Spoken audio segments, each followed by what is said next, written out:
Rice ആണ് ഉണ്ടാക്കാൻ പോകുന്നത്. മധുബൂത്താണ്. ഇവിടെ മിഡിൽ ഈസ്റ്റിലെ റെസ്റ്റോറൻറ്റ്സിലൊക്കെ നമ്മൾ ചെല്ലുവാണെങ്കിൽ മെനു കാർഡിൽ കാണുന്ന ഒരു റൈസ് ആണ് മധുബൂത്ത്. പലരും മധുബൂത്ത് എന്നുള്ള പേര് കാണുമ്പോൾ അത് ചിലപ്പോൾ ഓർഡർ ചെയ്ത് കഴിച്ചിട്ടുണ്ടാവത്തില്ല. പക്ഷെ തീർച്ചയായിട്ടും നിങ്ങൾ കഴിച്ചു നോക്കണം. നല്ല ടേസ്റ്റ് ആണ് ഇവിടുത്തെ റെസ്റ്റോറൻറ്റ്സിൽ കിട്ടുന്ന മധുബൂത്ത്. അതേ ടേസ്റ്റിൽ ഓതന്റിക് ആയിട്ട് നമ്മൾ ഉണ്ടാക്കുന്നതാണ് ഈ കാണിക്കുന്ന വീഡിയോ. നിങ്ങളിത് കണ്ടു നോക്കണം. ഇപ്പൊ നമുക്ക് നോക്കാം എങ്ങനെയാണ് മധുബൂത്ത് ഉണ്ടാക്കേണ്ടത്.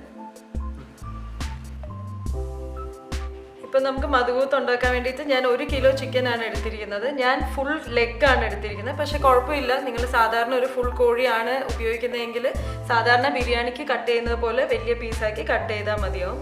അതിലേക്ക് ഞാനൊരു 1.5 മുതൽ 2 ടീസ്പൂൺ വരെ മുളക് പൊടി ആഡ് ചെയ്യാണ്. പിന്നെ 1 ടീസ്പൂൺ ചിക്കൻ മസാല, ഇത് ഓപ്ഷണൽ ആണ്, വേണമെങ്കിൽ മാത്രം ഇട്ടാൽ മതി. ഇത് ചിക്കൻ മസാല. പിന്നെ 1 ടീസ്പൂൺ ഉപ്പ്. ഇത് ഇത്ര ഇട്ടൊന്ന് മാരിനേറ്റ് ചെയ്ത് വെക്കാൻ പോവാണ്.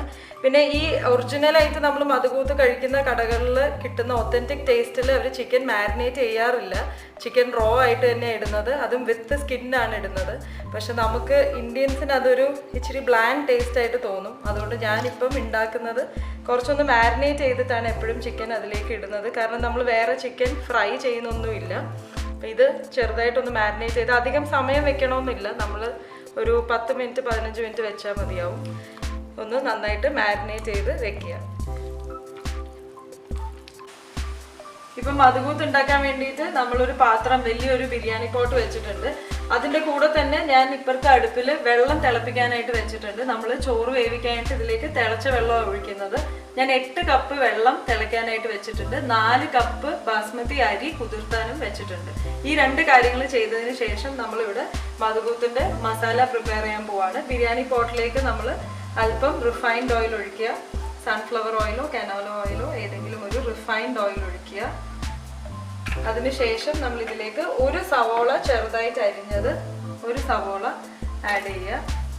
എന്നിട്ട് ഇത് ചെറുതായിട്ടൊന്ന് വഴട്ടുക. ഒരുപാട് ബ്രൗൺ കളറൊന്നും ആവണ്ട, ചെറുതായിട്ട് ഒരു 5 മിനിറ്റ് ഒന്ന് വഴട്ടുക. ഇപ്പോൾ സവോള ചെറുതായിട്ട് വാടി വന്നിട്ടുണ്ട്. ഇനി നമ്മൾ ഇതിലേക്ക് 1 ടൊമാറ്റോ, ചെറുതായിട്ട് അരിഞ്ഞ 1 ടൊമാറ്റോ വെച്ച് ഒന്ന് വഴട്ടിയെടുക്കുക. ഇത് ക്യാൻ ടൊമാറ്റോ ആയതുകൊണ്ട് പെട്ടെന്ന് വഴണ്ട് കിട്ടും. അപ്പോൾ ഞാൻ ഇതിൻ്റെ കൂടെ തന്നെ ചിക്കനും ആഡ് ചെയ്യാൻ പോവുകയാണ്. നമ്മൾ നേരത്തെ മാരിനേറ്റ് ചെയ്ത് വെച്ചിരുന്ന 1 കിലോ ചിക്കനാണ്. മുളക് പൊടിയും ഉപ്പും ഇട്ട് മാരിനേറ്റ് ചെയ്ത് വെച്ച ചിക്കൻ മസാല ഇടണമെങ്കിൽ ചിക്കൻ മസാല ഇടാം. ഇത് നന്നായിട്ടൊന്ന് മിക്സ് ചെയ്ത് കൊടുക്കുക. ചിക്കൻ 2 സൈഡും ഒരു 5 മിനിറ്റ് ഒന്ന് മൊരിയിച്ചെടുക്കുക. ഇപ്പോൾ ഒരു 5 മിനിറ്റ് ആയിട്ടുണ്ട്. ഞാൻ 2 പ്രാവശ്യം ചിക്കൻ ഇതുപോലെ തിരിച്ചും മറിച്ചും ഇട്ട് കൊടുത്ത് ഒരു മൊരിച്ച് എടുത്തിട്ടുണ്ട്. ഇപ്പം ഞാൻ പറഞ്ഞ പോലെ ചിക്കനിൽ നിങ്ങൾക്ക് മാരിനേറ്റ് ചെയ്യേണ്ടെന്നുണ്ടെങ്കിൽ പച്ച ചിക്കനാണ് ആഡ് ചെയ്യേണ്ടത്. പച്ച ചിക്കൻ ആഡ് ചെയ്ത് ഇതേപോലെ ഒരു 5 മിനിറ്റ് തിരിച്ചും മറിച്ചും ഇട്ട് കൊടുത്തിട്ട് ആക്കിയെടുക്കണം. സാധാരണ കടകളിൽ കിട്ടുന്ന മധുബൂത്തിൽ മാരിനേറ്റ് ചെയ്യാത്ത ചിക്കനാണ്, പച്ച ചിക്കനാണ് ആഡ് ചെയ്യുന്നത്. നമുക്ക് പക്ഷേ ചിക്കനിൽ കുറച്ചൊരു ഫ്ലേവർ ആഡ് ചെയ്യുന്നതാണ് എനിക്കിഷ്ടം. അതുകൊണ്ടാണ് മാരിനേറ്റ് ചെയ്യുന്നത്. ഇനി ഇതിലേക്ക് നമ്മൾ തിളച്ച വെള്ളം, ഞാൻ പറഞ്ഞ 8 കപ്പ് വെള്ളം ഞാൻ തിളയ്ക്കാൻ വെച്ചിരുന്നു. ആ 8 കപ്പ് വെള്ളം ഞാൻ തിളച്ചത് ഇതിലേക്ക് ഒഴിക്കാൻ പോകും. 4 കപ്പ് അരിക്കാണ് 8 കപ്പ് വെള്ളം എടുത്തിരിക്കുന്നത്. നല്ല ലോങ് ഗ്രെയിൻ ബസ്മതിയാണ് ഇതിന് യൂസ് ചെയ്യേണ്ടത്. വെള്ളം ആഡ് ചെയ്ത് കൊടുത്തു. ഇനി ഇതിലേക്ക് നമ്മൾ സ്പൈസസ് ആഡ് ചെയ്യാൻ പോവാണ്. ഇത് 1 ടീസ്പൂൺ ഹോൾ മല്ലിയാണ്. ഹോൾ മല്ലി ആഡ് ചെയ്യുക. പിന്നെ ചെറിയൊരു പീസ് കറുവപ്പട്ട, 4-5 ഗ്രാമ്പു, 4-5 ഏലക്ക, ഒരു ചെറിയ ടീസ്പൂൺ കുരുമുളക്, ഇത് ഇത്രയും ആഡ് ചെയ്ത് കൊടുക്കുക. പിന്നെ ഒരു ചിക്കൻ ക്യൂബ്, മാഗിയുടെ ഒരു ചിക്കൻ ക്യൂബ് ഒന്ന് പൊട്ടിച്ചിട്ട് കൊടുക്കുക. ഇതിൻ്റെ കൂടെ തന്നെ ഒരു 1.5 ടീസ്പൂണോളം ഉപ്പ് ആഡ് ചെയ്യുക. ആ മാഗി ക്യൂബിലും സോൾട്ട് ഉണ്ട്, അപ്പോൾ അത് അഡ്ജസ്റ്റ് ചെയ്ത് വേണം ആഡ് ചെയ്യാൻ. ഏകദേശം 1.5 ടീസ്പൂൺ വരെ കുഴപ്പമില്ല. പിന്നെ ആഡ് ചെയ്യാൻ പോകുന്നത് ഇതൊരു 120-130 ഗ്രാമിൻ്റെ ഒരു ചെറിയ പാക്കറ്റ് ടൊമാറ്റോ പേസ്റ്റ് ആണ്. അതിൻ്റെ ഏകദേശം 3/4 പാക്കറ്റ് ആഡ് ചെയ്ത് കൊടുക്കുക. ഫുള്ള് വേണ്ട, കാരണം ഭയങ്കര ടൊമാറ്റോയുടെ ടേസ്റ്റ് ആയിപ്പോവും. നമ്മൾ ആദ്യവും ടൊമാറ്റോ ഇട്ടിരുന്നല്ലോ. ഇത് ഇത്രയും ഇട്ട് നന്നായിട്ട് ഇളക്കിയതിന് ശേഷം നമ്മൾ ഇതിലേക്ക് കുതിർത്തി വെച്ചിരിക്കുന്ന അരിയാണ് ആഡ് ചെയ്യാൻ പോകുന്നത്. ഇപ്പോൾ മസാല എല്ലാം ഇട്ടതിൻ്റെ കൂടെ തന്നെ ഒരു ബേ ലീഫും കൂടെ ഒന്ന് കീറി ഇടുവാണ്. അതിൻ്റെ കൂടെ കപ്സ മസാല ഇടുകയാണ്. കപ്സ മസാല നിങ്ങൾക്ക് കിട്ടുവാണെങ്കിൽ കപ്സ മസാല ഇടുക. ഇട്ടില്ലെങ്കിലും കുഴപ്പമില്ല, ഞാൻ ഇടാതെയും ട്രൈ ചെയ്തിട്ടുണ്ട്. കിട്ടുവാണെങ്കിൽ ഇതൊരു ഏകദേശം 2 ടീസ്പൂൺ, ഒരു 1.5 ടീസ്പൂണോളം കപ്സ സ്പൈസസ് ഇട്ട് കൊടുക്കുക.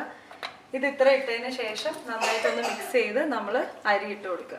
ഇതിൻ്റെ കൂടെ നമുക്ക് ഇവിടെ സൗദി കടകളിലും ഇവിടെ മിഡിൽ ഈസ്റ്റിലെ കടകളിലൊക്കെ കിട്ടുന്ന ഒരു ടൊമാറ്റോ ചട്നി ഉണ്ട്. ഇതിൻ്റെ കൂടെ തന്നെ നമ്മൾ കുക്ക് ചെയ്യാതെ അരച്ചെടുക്കുന്ന ഒരു ടൊമാറ്റോ ചട്നി ഉണ്ട്. അത് ഇതിൻ്റെ കൂടെ നല്ല കോമ്പിനേഷനാണ്, എല്ലാ കടകളിലും കിട്ടുന്നതാണ്. അതിൻ്റെ റെസിപ്പി ഉടനെ ഇടാം. ഇനി നമ്മൾ ഇതിലേക്ക് കഴുകി വാർത്തെടുത്ത് വെച്ചിരിക്കുന്ന അരിയാണ്. ഇത് 4 കപ്പ് അരി, ബസ്മതി അരി ഞാൻ ഇതിലേക്ക് ഇട്ട് കൊടുക്കുക. ഇനി നമ്മളിത് അടച്ചു വെച്ച് വെള്ളം ഫുൾ വറ്റുന്ന വരെ കുക്ക് ചെയ്യണം. എത്ര സമയം എടുത്തെന്ന് ഞാൻ പറയാം. ഇത് ഫുൾ ആഡ് ചെയ്യുക, എന്നിട്ട് അടച്ചു വെച്ചാണിത് വേവിക്കുന്നത്. അരി ഇട്ടതിന് ശേഷം ഒരുപാട് മിക്സ് ചെയ്യണ്ട, ജസ്റ്റ് പാത്രം ഒന്ന് ഇളക്കി കൊടുത്താൽ മതിയാവും. ഇങ്ങനെ ഒന്ന് കറക്കിയോ ചുറ്റിച്ചൊന്ന് കൊടുത്താൽ മതിയാവും. ഒരുപാട് മിക്സ് ചെയ്യണ്ട, കാരണം അടിയിൽ ചിക്കൻ ഓൾറെഡി സോഫ്റ്റ് ആയി തുടങ്ങിയിട്ടുണ്ടാവും. ഇങ്ങനെ വെച്ചിട്ട് അടച്ചു വെച്ച് വേവിക്കുക. ക്ലോസ് ചെയ്യുന്നതിന് മുമ്പേ ഒരു ഡ്രൈ ലെമനും കൂടെ ഇട്ട് കൊടുക്കുകയാണ്. നേരത്തെ ഇടാൻ മറന്നുപോയി. ഞാൻ ഇപ്പോൾ ഇടയിൽ വെച്ച് തുറന്നിട്ട് ഇട്ട് കൊടുക്കുകയാണ്. എന്നിട്ട് അടച്ചു വെച്ച് വേവിക്കുക. ഇപ്പോൾ ഒരു 20 മിനിറ്റ് ആയിട്ടുണ്ട്. മധുകൂത്ത് റെഡിയായി. ഇപ്പം നമുക്ക് വിളമ്പാം. ഈ രീതിയിലാണ് നമ്മൾ ചെറുതായിട്ടൊന്ന് മിക്സ് ചെയ്തിട്ട് വിളമ്പുക. കാരണം തക്കാളി സൈഡിൽ കാണുന്നത് നമ്മൾ ഒഴിച്ചു കൊടുത്ത ടൊമാറ്റോ പേസ്റ്റൊക്കെയാണ്. അത് ഒരു പീസും കുറച്ച് ചോറുമായിട്ട് വിളമ്പുക. ശരിക്കും മധുകൂത്ത് ഉണ്ടാക്കുന്ന ഒരു സ്പെഷ്യൽ കുക്കറിലൊക്കെയാണ്. എനിക്ക് കൊച്ചാപ്പയാണ് ഈ റെസിപ്പി പറഞ്ഞു തന്നത്. ആ സമയത്ത് ആ കുക്കറിലൊക്കെ ആയിരുന്നു ഉണ്ടാക്കുന്നത്. പക്ഷെ അപ്പോൾ ആ കുക്കർ നാട്ടിൽ കിട്ടിയില്ലെങ്കിൽ അത് ഉണ്ടാക്കാൻ ബുദ്ധിമുട്ടല്ലേ. അപ്പം ഞാൻ ഈ രീതിയിൽ ട്രൈ ചെയ്ത് നോക്കി, നന്നായിട്ട് വന്നു. ഇതാ ചോറ് നല്ല സോഫ്റ്റ് ആയിട്ട് ഒന്നിനോട് ഒട്ടാതെ നല്ല സോഫ്റ്റ് ആയിട്ട് ചോറ് വന്നിട്ടുണ്ട്. നല്ല ടേസ്റ്റിയാണ്. ഇവിടുത്തെ ഒരു ഫേവററ്റ് ഡിഷാണ്. എല്ലാവരും ഹോട്ടലുകളിൽ പോയി ഓർഡർ ചെയ്യുന്ന ഒരു ഡിഷാണ്. തീർച്ചയായിട്ടും ട്രൈ ചെയ്ത് നോക്കുക. നിങ്ങളുടെ അഭിപ്രായങ്ങൾ അറിയിക്കുക.